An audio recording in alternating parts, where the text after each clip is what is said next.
وەڵی ڕاستی برادەرێکمان هەیە چاوی زۆر پیسە.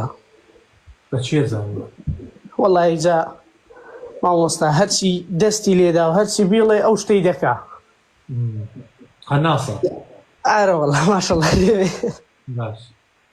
جا کوتمان ئەگەر بزانین عیلاجێک بێت پێی بڵێین بۆم بەشکم مامۆستا سۆران عیلاجێکمان بۆ بکات. براکەم زانی چۆنە زانیت ئەو چاوپیسە یا چاوپیس نییە ئەمیان لە عیلمی غەیبە ئەڵڵا ئەزانێ چه چاوی پیسە چه چاوی پیس نییە. بەڵام ئەمە گومانەوە، یعنی من گومانم لە فڵان کەسەیە.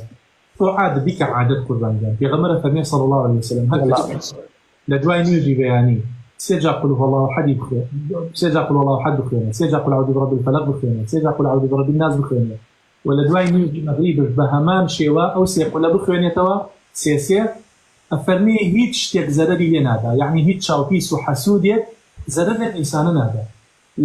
لەگەڵ ئەوە تەوەکوولت بەخوا هەبێ قوربانیان.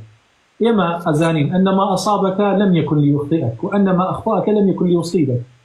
برا ئەو تیرەی بۆ تۆ دێ ئەگەر لە قسمەتی تۆیا بێ کەون و کائینات هەچی هێز و دەسەڵات هێ ناتوانێت ئەو تیرە بگەڕێنێتەوە.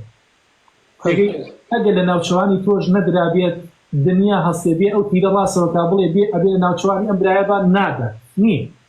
اللهم لا مانع لما أعطيت ولا معطي لما منعت. خوا شتێ بدا بە کەسێک کەس ناتوانێت ڕێگی بکات. نەشیدا هەرچی واستە و دنیا هەیە بکەیت بە شەفاعەتی ئەو بابەتە نابێتە قسمەتی.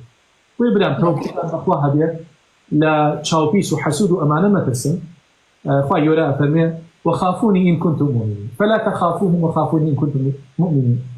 مەترسە لە هیچ شەیاطین و چاوپیسە لە خوای گەورە بترسن. ئینشاءالله تەوەکوڵت بەخوا هەبێت خوا ئەفەرمێ.